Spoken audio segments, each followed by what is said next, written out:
അസ്സലാമു അലൈക്കും വറഹ്മത്തുള്ളാഹി.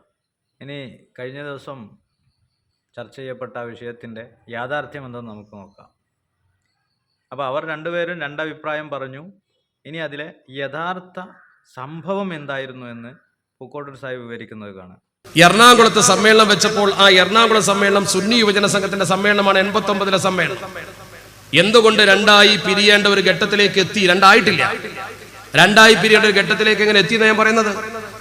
89-ൽ എറണാകുളത്ത് സമ്മേളനം വെച്ചപ്പോ ഒരു സമ്മേളനം വെക്കുമ്പോ, കാസർകോട്ട് സമ്മേളനം വെക്കുമ്പോ സുന്നി സംഘം എല്ലാവരെയും വിളിച്ച് കമ്മിറ്റി ഉണ്ടാക്കിയില്ലേ?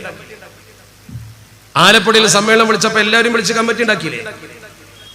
എന്ന പോലെ സുന്നി സംഘത്തിന്റെ യോഗം ചേർന്നപ്പോ കമ്മിറ്റി ഉണ്ടാക്കിയപ്പോ പ്രധാനപ്പെട്ട ചില ആൾക്കാരെ വിട്ടു. നാട്ടിക മൂസ മൗലവിയെ ബോധപൂർവം വിളിച്ചില്ല. നാട്ടിക സുന്നത്ത് ജമാഅത്തിന്റെ ജീവൽ പ്രതീകമായി. എറണാകുളത്താണ് യോഗം, എം മൊഹീദ്ദീൻ മൗലവി വിളിച്ചില്ല. എറണാകുളത്താണ് യോഗം, അവിടുത്തെ സുന്നി നേതാവ് എം പരീദിനെ വിളിച്ചില്ല. SSFന്റെ സംസ്ഥാന തലപ്പത്തിന്റെ നാളാ പരീദിനെ വിളിച്ചില്ല. പാണാവള്ളി മുഹമ്മദ് മുസ്ലിയാരെ വിളിച്ചില്ല. തൊട്ടുപുറത്ത് തൃശ്ശൂർ ജില്ലയിൽ MK കുഞ്ഞുമുഹമ്മദ് മുസ്ലിയാരെ വിളിച്ചില്ല. ഈടെ മരിച്ച അവിടെ തന്നെ ഉണ്ടായിരുന്ന സമത്തിന്റെ വൈസ് പ്രസിഡന്റ് ഹാമിദ് കോയമ്പത്തങ്ങളെ വിളിച്ചില്ല. സുന്നിയുടെ സംഘത്തിന്റെ തൃശ്ശൂർ ജില്ലാ പ്രസിഡന്റിനെയും സെക്രട്ടറിയെയും വിളിച്ചില്ല. VK കുഞ്ഞഹമ്മദും PP Yusuf മുസ്ലിയാരും CKM Sadiq മുസ്ലിയാരെ വിളിച്ചില്ല. അങ്ങനെ പ്രഗത്ഭരായ ഒരു നിര പണ്ഡിതന്മാരെ മാറ്റിവെച്ചു. നാട്ടിക മൂസ മൗലവി ഇവരുടെയൊക്കെ ലിസ്റ്റ് എടുത്തു. എന്നിട്ട് ഈ സുന്നി സംഘത്തിന്റെ യോഗത്തിന്റെ സ്വസംഘക്കാരോട് ചോദിച്ചു, നിങ്ങൾ എന്തേ ഇത്രയും ആളുകളെ വിളിക്കാതിരുന്നത്? അവര് നാട്ടികയോട് പറഞ്ഞ മറുപടി, പാണക്കാട്ടെന്ന് പറയുന്നതിന് ഒന്നാം സ്ഥാനം കൽപ്പിക്കുന്നവരെ ഞങ്ങൾക്ക് വേണ്ട, സമസ്തക്ക് ഒന്നാം സ്ഥാനം കൽപ്പിക്കുന്നവരെ മതി. ധിക്കാരം. നമ്മൾ പാണക്കാട്ടെന്ന് പറഞ്ഞതും കേൾക്കും, ശംസുലമ പറഞ്ഞതും കേൾക്കും, സമത്ത പറയുന്നതും പാണക്കാട് പറയും നമ്മൾ ഒരുപോലെ കേൾക്കും. പാണക്കാട് തങ്ങൾ വരെ സമത്തയോട് കാര്യങ്ങൾ ആലോചിക്കുക പതിവ്. പാണക്കാട് തങ്ങന്മാർക്ക് സുന്നത്ത് ജമാഅത്തില്ല എന്ന് പറയാൻ പറ്റുമോ? പാണക്കാട് എന്ന് പറയുന്നതിന് ഒന്നാം സ്ഥാനം കൊടുക്കുന്നവരെ ഞങ്ങൾക്ക് വേണ്ടെന്നാ പറഞ്ഞു. അപ്പ നാട്ടിക മൂസ മൗലവി പറഞ്ഞു, എങ്കിൽ ആ ഒന്നാം സ്ഥാനം കൽപ്പിക്കുന്ന ഞങ്ങൾ സമത്വക്കും ഒന്നാം സ്ഥാനം കൽപ്പിക്കുന്നുണ്ട്, ഞങ്ങളൊരു യോഗം വേറെ ചേരും. അങ്ങനെ മധ്യമേഖല സുന്നി സമ്മേളനം നാട്ടിക മൂസ മൗലവി പ്രഖ്യാപിച്ചു.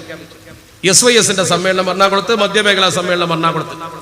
ചേരിതിരിവിന് വേദി ഒരുങ്ങി 2 യോഗം. അപ്പോഴാണ് പിതാവിന്റെ സ്ഥാനത്ത് നിൽക്കുന്ന സമത്ത പറഞ്ഞു, രണ്ടായി യോഗം ചേരാൻ പാടില്ല. മസ്ലഹത്തിന് കമ്മിറ്റിക്കാരിറക്കി. ചർച്ചയോട് ചർച്ച. ബാപ്പുട്ടി ഹാജിന്റെ കാറിന് 30,000 രൂപയുടെ പെട്രോൾ അടിച്ചു. 30,000 രൂപയുടെ പെട്രോൾ. ആ പെട്രോൾ അടിച്ച സാധു നടന്ന് നിരന്തരമായി ചർച്ച ചെയ്ത് അവസാനം 1988 89-ലെ സമ്മേളനം 88 ഡിസംബർ മാസം 12-ന് കോഴിക്കോട് യോഗം കൂടി. ശരിക്കും മനസ്സിലാക്കണം, ചെറുപ്പക്കാർക്ക് വേണ്ടിയാ പറയണത്. ഈ സംഭവം നടക്കുന്നത് 1989-ലാണ്. 89 മുതൽ 2016-ലേക്ക് 27 കൊല്ലത്തെ ദൂരമുണ്ട്. 27 കൊല്ലത്തെ ദൂരമുള്ളപ്പോൾ ഒരു 15 വയസ്സ് നിങ്ങൾക്ക് അന്നുണ്ടെങ്കിലേ ബോധ്യമുള്ളൂ. അപ്പൊ 42 വയസ്സുള്ള മനുഷ്യന്മാർക്ക് ഇത് മനസ്സിലായിട്ടുണ്ടാവുള്ളൂ. 42-ന്റെ താഴെയുള്ളവർക്ക് മനസ്സിലാവില്ല. 42 വയസ്സിന്റെ താഴെയുള്ളവർക്ക് രണ്ടും ഒരുപോലെ. അതും പണ്ഡിതൻ, ഇതും പണ്ഡിതൻ, അതും താടി, ഇതും താടി, അതും മുസ്ലിം, ഇതും മുസ്ലിം, അത്രയേ ഉള്ളൂ. അങ്ങനെയല്ല കൂട്ടരെ. വളരെ ഗൗരവത്തോടെ നിങ്ങൾ മനസ്സിലാക്കണം, രണ്ടും ഒരുപോലെയല്ല. നിങ്ങൾ എന്ത് പറഞ്ഞാലും വേണ്ടില്ല, രണ്ടും ഒരുപോലെയല്ല. എന്താ കാരണം? ഒന്ന് കണ്ണിയത്ത് ഉസ്താദ തലപ്പത്ത്, ശംസുലമയ തലപ്പത്ത്. അങ്ങനെ ഈ 2 രീതിയിൽ 2 സമ്മേളനം നടക്കാൻ തീരുമാനിച്ചപ്പോൾ 1988 നവംബർ മാസം 12-ന് കോഴിക്കോട്ട് യോഗം കൂടി. വിദ്യാഭ്യാസ ബോർഡ് ഷെയ്ഖുനാണല്ലോ നമ്മുടെ നേതാവ്. ശംസുലമ എഴുന്നേറ്റ് പറഞ്ഞു, 2 സമ്മേളനം എന്തായാലും നടത്താൻ പറ്റൂല, നമുക്ക് 2 സമ്മേളനം ഒന്നാക്കാം, എന്നിട്ട് ഒന്നിച്ചൊരു സമ്മേളനം നടത്താം. എന്നാൽ സുന്നികൾ ഭിന്നിപ്പുണ്ടാവില്ല, ഭിന്നിപ്പ് പാടില്ല. ആ പറഞ്ഞ വാചകം ശരിയോ തെറ്റോ നിങ്ങൾ പറ. ശംസുലമ പറഞ്ഞു, നമുക്ക് 2ഉം ഒന്നാക്കാം. ആ സദസ്സിൽ വെച്ച് 3 തീരുമാനമെടുക്കും. ശരിക്കും ശ്രദ്ധിക്കണം, 3 തീരുമാനം. 1, എറണാകുളത്ത് ഇപ്പോൾ നടത്താൻ തീരുമാനിച്ച 2 സമ്മേളനം മാറ്റിവെക്കുക. 2 കൂട്ടരും കൂടിയിട്ട് ഒരു സമ്മേളനം നടത്തുക. ആ സമ്മേളനത്തിന്റെ സ്വാഗത സംഘം അടുത്ത ശനിയാഴ്ച ഇവിടെ കൂടി ഉണ്ടാക്കുക.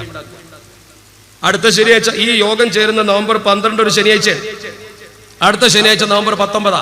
അടുത്ത ശനിയാഴ്ച നമുക്കൊക്കെ ഇവിടെ കൂടാം. 2 സ്വാസംഘത്തിലെ ആൾക്കാരെയും കൂട്ടി ഒരു സ്വാസംഘം ഉണ്ടാക്കി ഒരു സമ്മേളനം സമത്ത നടത്താം. എല്ലാവർക്കും സമ്മതമായി. ഭിന്നിപ്പ് പോയല്ലോ. എറണാകുളം സമ്മേളനം 2 കൂട്ടരും നടത്തണ്ട, ബാപ്പ ഇടപെട്ട് കുട്ടികൾക്ക് തീരുമാനം പറഞ്ഞു കൊടുക്കും പോലെ മധ്യമേഖലക്കാർക്കും SYSനും ശംസുലമ തീരുമാനം പറഞ്ഞു കൊടുത്തു. 3 തീരുമാനം. 2ഉം നിർത്തിവെക്കുക, ഒരു സമ്മേളനം നടത്തുക. അടുത്ത ആഴ്ച 2 കൂട്ടരും കൂടി ഒരു സ്വാസംഘം ഉണ്ടാക്കുക. സ്വാസംഘത്തിൽ മറ്റൊരിടത്തിലാന്നുള്ള പ്രശ്നമുള്ളത്. അപ്പൊ അവര് പറഞ്ഞ മറുപടിയല്ലേ കുഴപ്പമായത്? ആ രാഷ്ട്രീയ ചേരിതിരിവ് വേണ്ട, പാണക്കാടിന്റെ രാഷ്ട്രീയത്തെ എതിർത്തുകൊണ്ടാണ് അത് പറഞ്ഞത്, അതുകൊണ്ട് അത് വേണ്ട, ഒന്നിച്ചുണ്ടാക്കാൻ നല്ല തീരുമാനം. അങ്ങനെ തീരുമാനമായി. നവംബർ 12 യോഗം പിരിഞ്ഞു. എന്താ സംഭവം? ഞാൻ മുന്നേ സൂചിപ്പിച്ചതുപോലെ 2 സമ്മേളനവും നിർത്തിവെച്ചിട്ട് പുതിയ സുന്നി സമ്മേളനം എന്ന പേരിൽ മറ്റൊരു സമ്മേളനം നടത്താനായിരുന്നു മഹാനായ ശംസുലുലമായ ഖദ്ദസല്ലാഹു സിറഹുൽ അസീസ് അവിടുന്ന് തീരുമാനം പറഞ്ഞത്. അപ്പോൾ അതായിരുന്നു അതിൻ്റെ യാഥാർത്ഥ്യം.